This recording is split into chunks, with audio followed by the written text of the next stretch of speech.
The date is September 19, 1995. We are interviewing Mr. Benjamin Fogel in his home in Whitestone, New York, United States of America.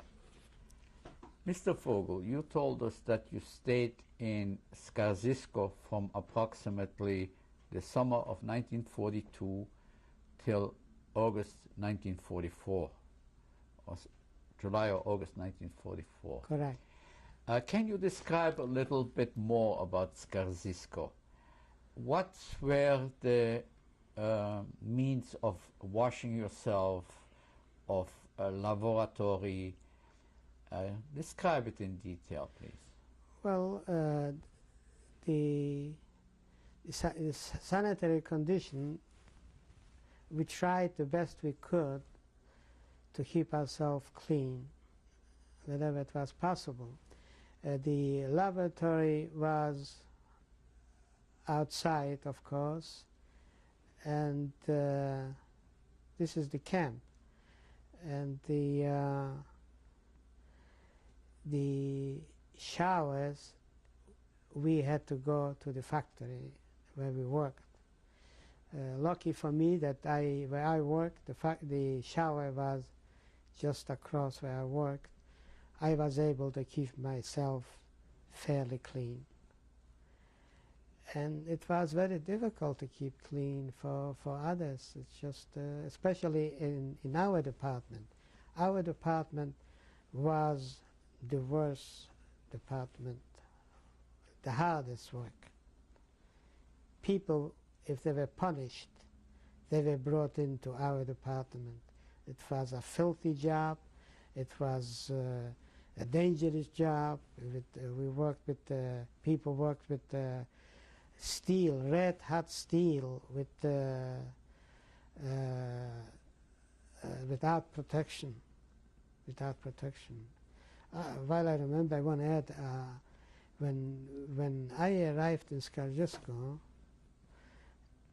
and they gave me the soup the first time, I said, no, I can't eat that. How can people eat that? It's impossible to eat that soup. Well, the people who were there before, they were 6 months or so, they said, I'll give it to me, I'll eat it, I'll eat it. So the next day, the same thing. Of course, I still had some money to buy some food. At the end of a week, a man comes over to me and said, you know, later, sooner or later, start eating. Get used to it. In a few months from now, you'll be happy that you have enough soup to eat. So that's what I did, and I was happy later on that I had that soup to eat. I could. What did the soup consist of? The soup consists of different. It was primarily a lot of water. If you were lucky enough to have a piece of horse meat in there, smelly horse meat, and sometimes we had like a sweet kind of soup. I don't know what it was made of, but depends how lucky you were when the food was dished out. If the person who dished out the water went a little bit deeper, you were able to get a few oats or something in it. If not, you just got plain water. And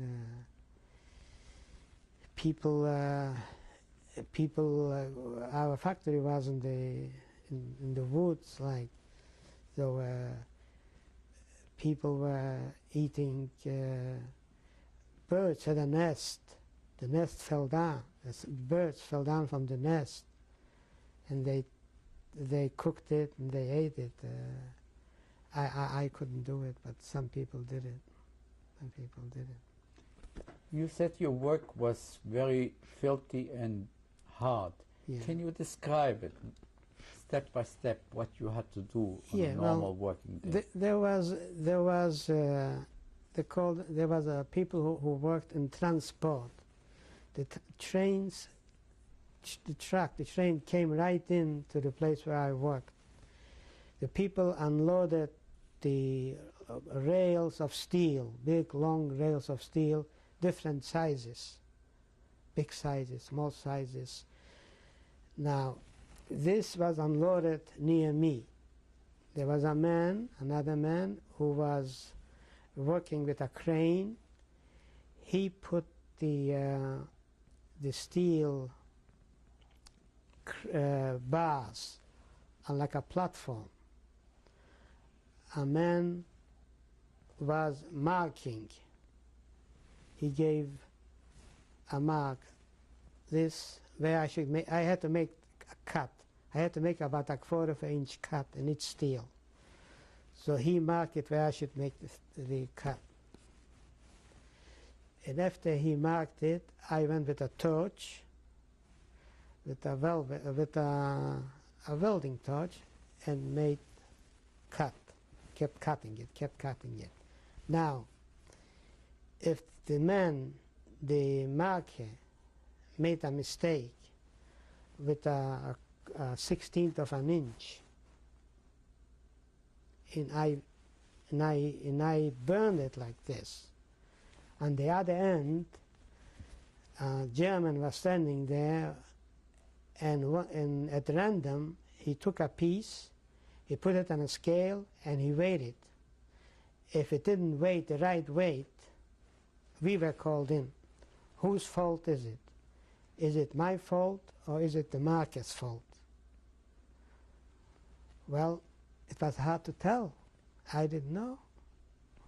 I couldn't say he did it, but we both got a beating for that.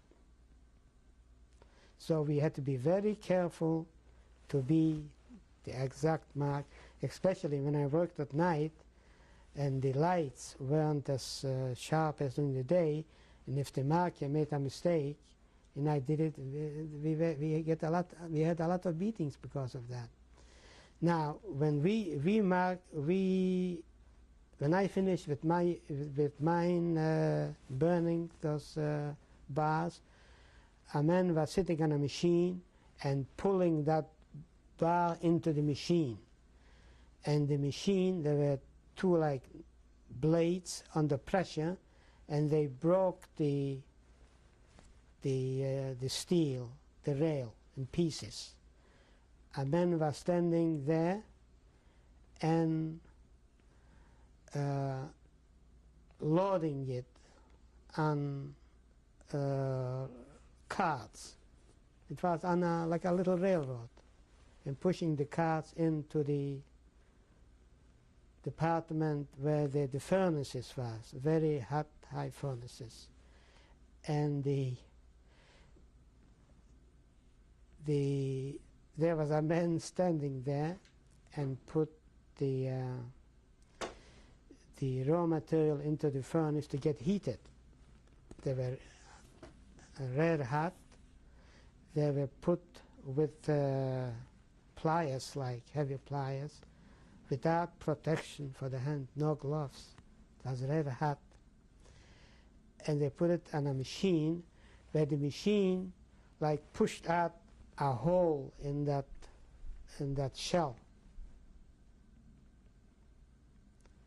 And after it pushed out that shell, there was a man standing there and put the shells in sand. They had to stay straight by themselves, okay, without protection. The clothes was all burned from that.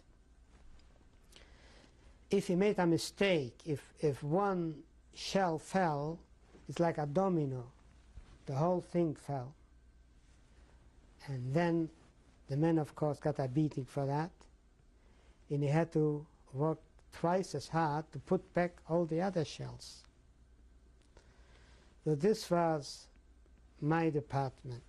From this department, it went to the other department where they polished the steel and did all the work they had to do. Then it went to the Werk B, they call it, the other factory where they put the powder and the other stuff in it. but this was my department, my work.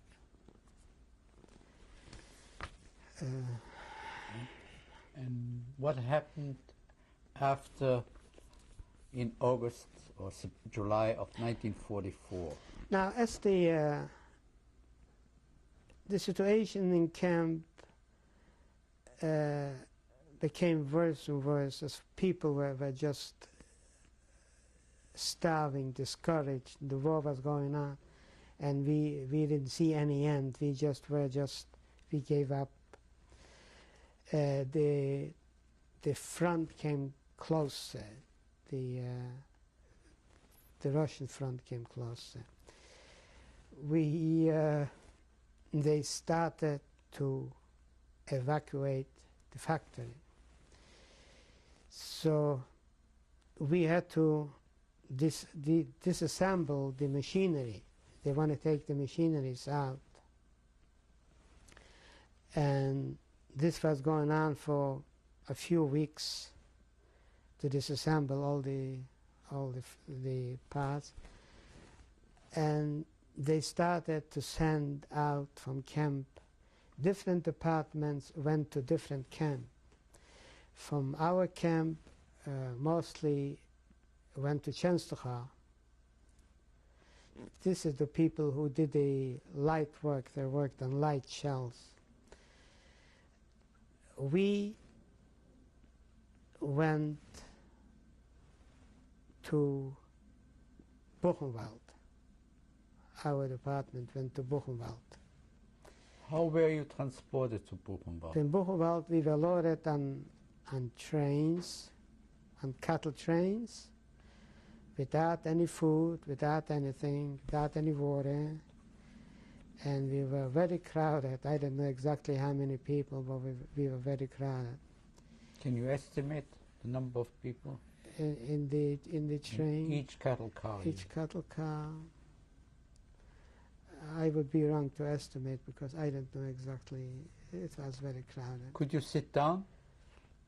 We could sit down, yeah. Yes. Okay. Yeah, we could sit down.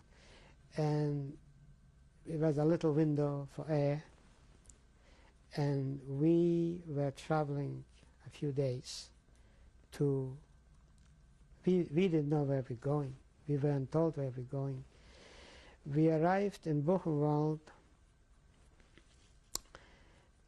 and they took us to a place, and they supposed to be Entlausung, supposed to be a shower.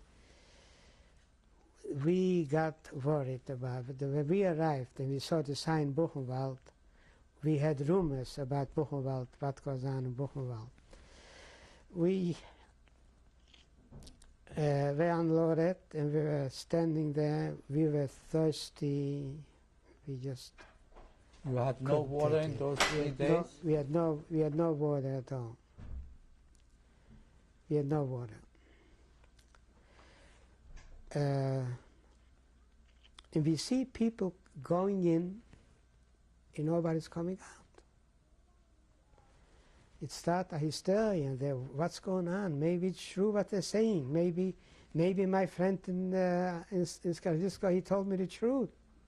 People don't come out. Well, it came my turn and I went in. Well, told me to undress. Took away all my clothes, all naked, and went into the shower. They shaved all over. They shaved us all over, and took a shower. Shower lasted 2 minutes, and they put on some kind of a chemical under the arm and all the private places. It's all for dislousing. We were filthy. We really were. Who did it? Other inmates or Germans or Ukrainians? Other inmates. Other inmates. Other inmates, yes. And they cut our hair. They cut our hair. And they gave us a jacket. They gave us pants. And they gave us a number. Were those uniform type of jackets and pants? Yeah, they were striped uniform pants. That's the first time, yeah, I got a uniform pants, yeah. And I had a number 67,894. That was my number. From then on, I became a number. I had no name anymore. Wherever they needed me, they want me, it was this number. From there, they took us to the Zigeunerlager. This was the Gypsy Camp. It was built of tents. It wasn't a steady building. It was a tent, and there were separations with pieces of board, and we were laying down 12 people in a row. So we had to lay down on one side. If you had to turn, everybody had to turn. So this Were you laying on bare floor? on the bare floor, not on the bare floor. We were standing there, and the food was the same thing. It was soup, a slice of bread, and another soup. And every morning, they took us out to. It was like a big mountain on the bottom in the valley with big rocks, stones. It was, to us, it seemed like a mile long. Maybe it wasn't a mile, but it was a very long walk to go down. We walked down, and we had to pick up a rock and bring it up. Pick up a rock on the shoulder and bring it up. On the top of the mountain, there was an assessment standing there, and he evaluated the size of the rock. Well, you know, when you go down, you don't want to carry a big rock. You picked a small rock. Well, that was the mistake. You came up there. So he said, put that rock back. This is not a rock, he said. Go down again and get a big rock. We had to go down again, and we tried to get the biggest rock we could hold. And this was going on for the 3 weeks we were in Buchenwald. I was 3 weeks in Buchenwald, and we were shipped. Excuse me. Did you have to carry rocks all day long, up and down? Yes. Yeah. For how many hours? I don't remember the exact hours, but after we got through with carrying the rocks, we just came back and lay down on the floor and just just couldn't move anymore. And what were sleeping conditions?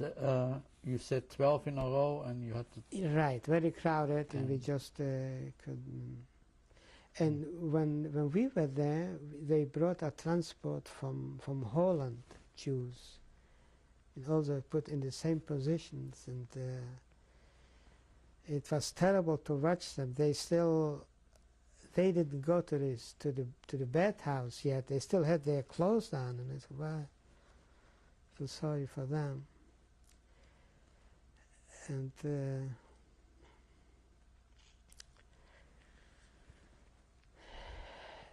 And that was also when with us to the transport from Skaržisko to Buchenwald were people who were Jewish policemen and kapos, and they were with us too there. And in Buchenwald, the prisoners had like a self-government. They weren't too much supervised by the outside, and they were looking. When a transport came, they went around and asked, "Were you a capo? Were you a policeman?" "Oh yeah, I was a capo. I was a policeman." They're thinking, Okay, then they asked us, how did he behave? How did this one behave? Of course, some didn't behave. Some behaved, some didn't behave.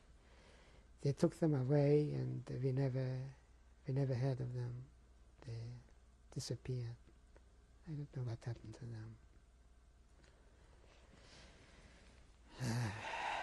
What else in Buchenwald?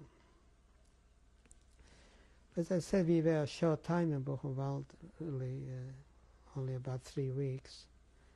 Would you say Buchenwald was worse than Skaržisko?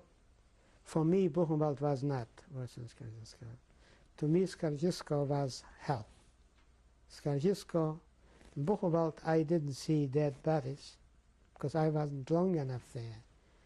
In Skaržisko, I saw shooting, I saw hanging, I saw bodies there, which affected me more than Buchenwald. Buchenwald, I was only 3 weeks.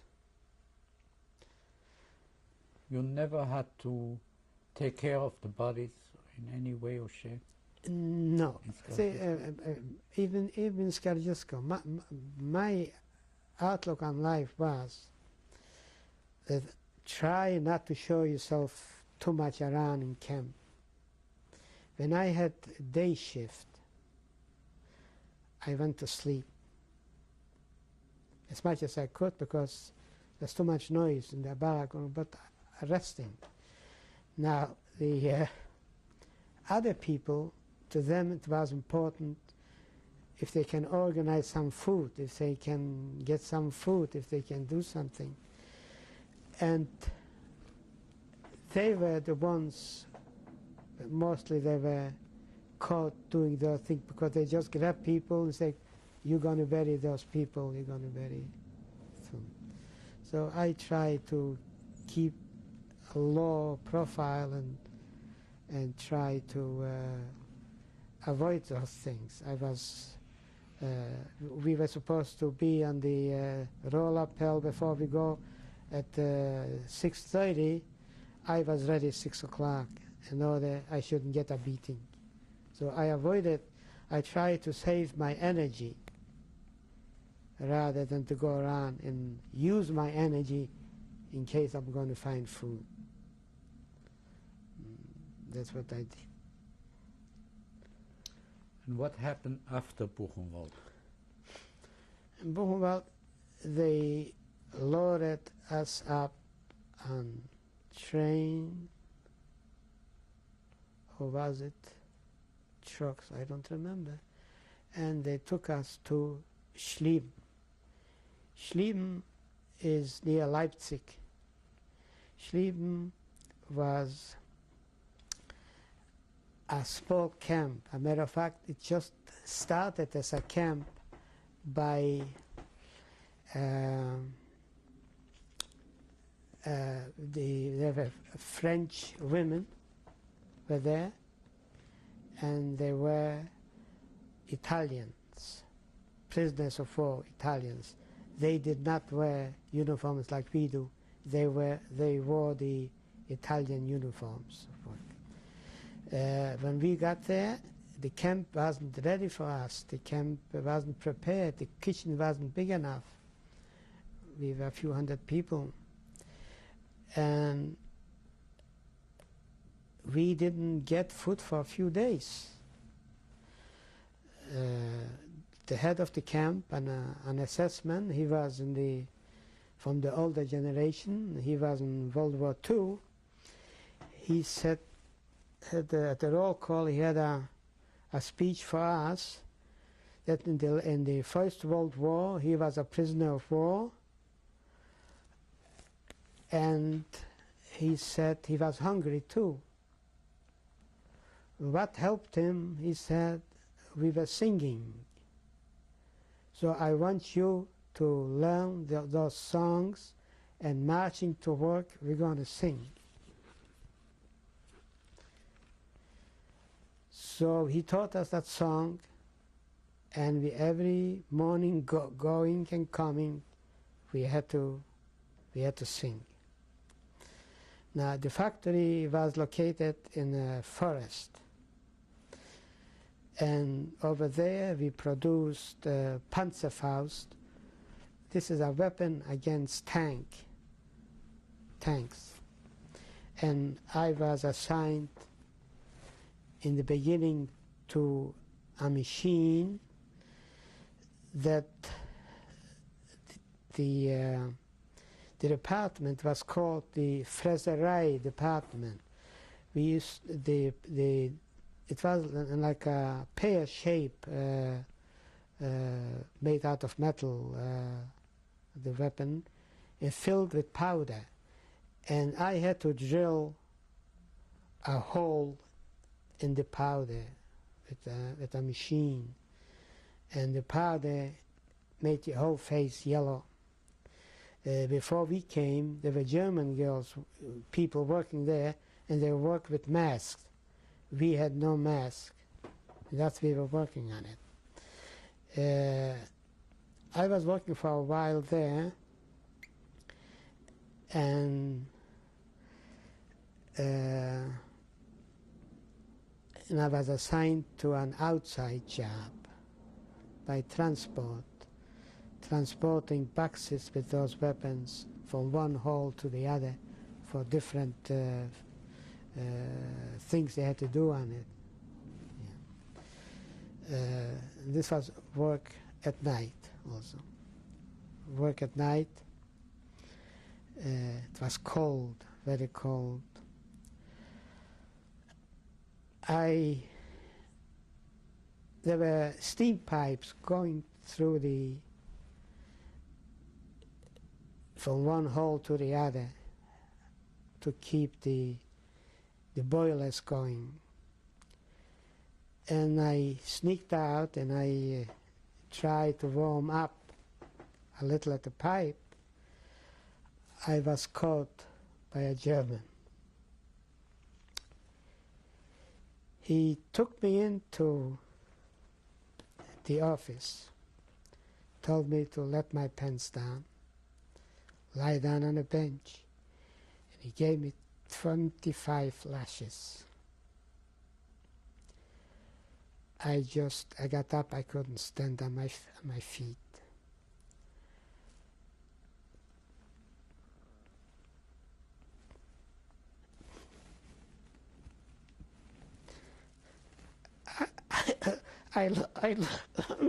Excuse me. I looked at him and I said to myself, how low can people get to do a thing like that?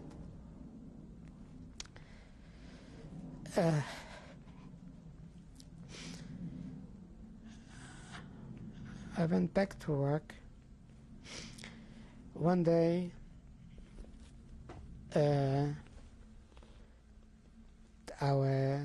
the German, the master asked who is a tailor. I said, I'm a tailor. So he said, come with me. He took me into a house where a civilian German family lived near the factory. And he said, go inside and you're going to do some tailoring for them work. So I did all kind of things for them. But I thought I'll get some extra food or so. Nothing. But it helped me that a few weeks I wasn't working outside, and it was inside, and it was warm. The only food I got from them, they told me, they gave me a plate of food to give it to the dog. They had a dog in the backyard. I took it to the dog, and I make believe I give it to the dog, and I ate it.